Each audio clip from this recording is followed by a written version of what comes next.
मोहब्बत में कोई इख्तियार नहीं होता, बस एक दीवानगी होती है। मैं मर जाऊंगी लेकिन तुमसे निकाह नहीं करूंगी। शैतान हो तुम, दरिंदे हो तुम। उन्हें तो मैं ढूंढ निकालूंगा। सुंदर और गुलाम का कुछ पता नहीं चला। आज सुंदरी का निकाह हो रहा है। चाहे तुम दुनिया के आखिरी कोने में ही क्यों ना छुपी हुई हो उस गुलाम के साथ, और मैं इस दीवानगी में अपनी आखिरी सांस तक सुंदरी को ढूंढूंगा।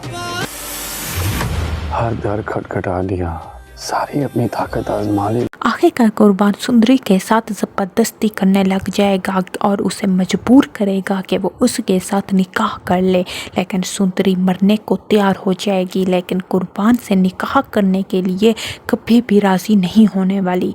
यहाँ तक कि कुर्बान सुंदरी पे हाथ उठा देगा और उसे मारने लग जाएगा कि उसे निकाह करने के लिए राज़ी होना ही पड़ेगा। लेकिन इस सब के बावजूद सुंदरी अपने फैसले पे अड़ी होती है और उसे कहेगी कि तुम जैसे दरिंदे से वो कभी भी निकाह नहीं करने वाली। यहाँ तक कि कुर्बान गुलाम के सामने भी जा पहुँचेगा, जो बादशाह को कसूरवार समझ रहा होता है। कुर्बान के सामने आने के बाद वो सब समझ जाता है कि इस सब के पीछे कुर्बान का हाथ है, जिसके बाद वो सुंदरी के लिए और भी ज़्यादा परेशान हो जाता है कि जब कुर्बान उसे बताएगा कि वो सुंदरी से निकाह करने जा रहा है तो गुलाम के तो पाँव के नीचे से ज़मीन ही निकल जाएगी और वो ये बिल्कुल भी बर्दाश्त नहीं कर पा रहा होता, जिसकी वजह से वो चीखने चलाने लग जाएगा।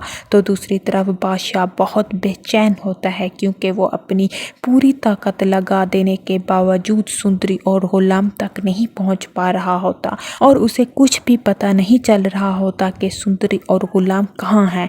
लेकिन फिर भी वो हार मानने को तैयार नहीं होता क्योंकि वो सुंदरी के इश्क में इस कदर दीवाना बन चुका होता है कि वो कहेगा कि मेरा मोहब्बत पे कोई भी इख्तियार नहीं रहा, मैं अपनी आखिरी सांस तक सुंदरी को ढूंढता रहूँगा। और जैसे ही बादशाह को पता चलेगा कि इस सब के पीछे कुर्बान का हाथ है, वो उसे बिल्कुल भी नहीं छोड़ने वाला, क्योंकि जो उसने सुंदरी को तकलीफ़ पहुँचाई होती है उसके बदले वो कुर्बान का जीना हराम कर देने वाला है।